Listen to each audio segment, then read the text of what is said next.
All right, it is a crappy, rainy day, and we can't get out and shoot. And it's kind of making me upset.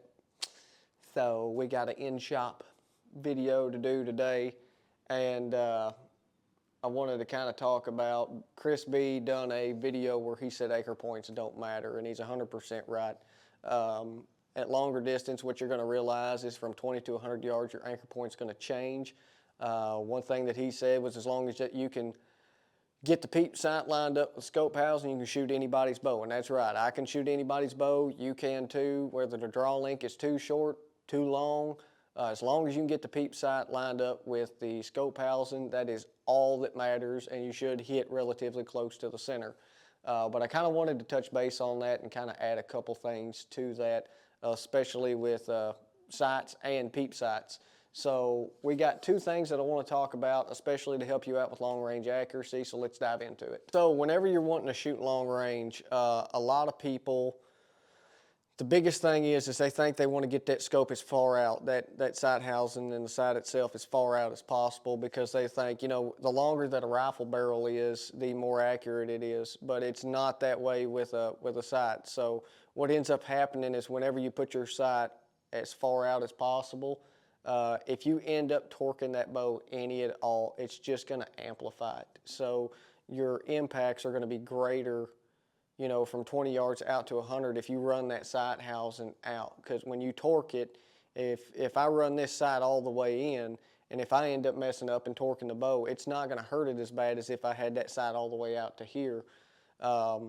So I always run my sight as far in as possible. Now, tournament archers, you'll see tournament archers with their sight sticking far out. So what they do is they do something called torque tuning.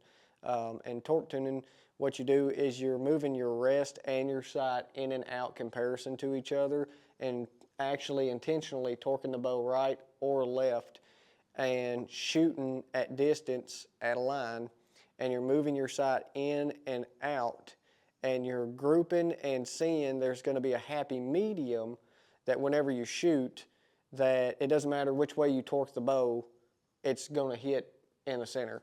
But on a hunting setup, it works good for a tournament setup. On a hunting setup, it doesn't work that good.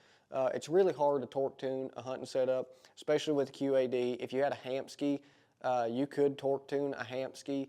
If you had like the Hybrid Hunter or the Trinity, something with a longer bar on it that you can move in and out. But as far as having a QAD rest on it with that integrate system, it's hard to torque tune. So I can only time my rest and get my rest timing, but torque tuning I can't. So I run my sight housing as far in as possible.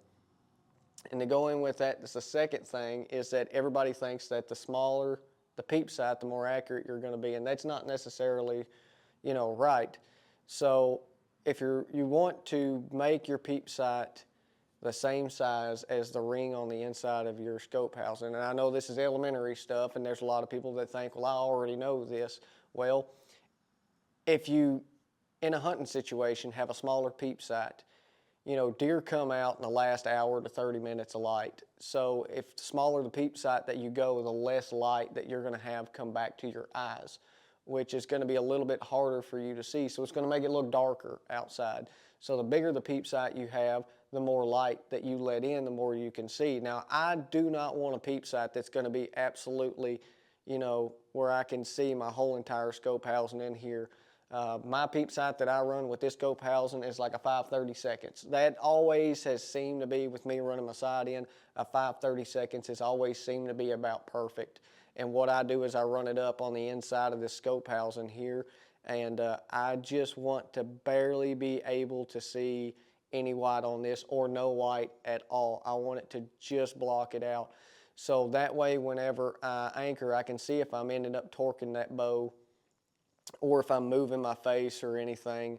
If I see any of that white to the left, the right, up or down, whichever way that it is going to be your impact. If I see white on the bottom, then I'm going to end up impacting high. If I see white on the left-hand side, I'm going to impact right.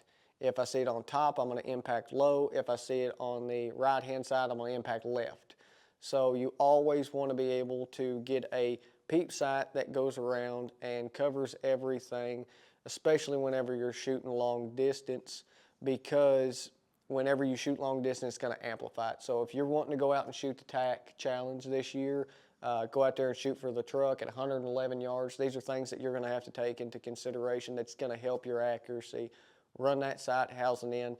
Get you a peep sight that just covers your scope ring on your housing and let enough light in for you. That way it's kind of not washing everything out and making it dark. So that's just a couple tips that I had to kind of add to everything, and I hope this helps some of you guys out. Good luck to y'all in Turkey Woods.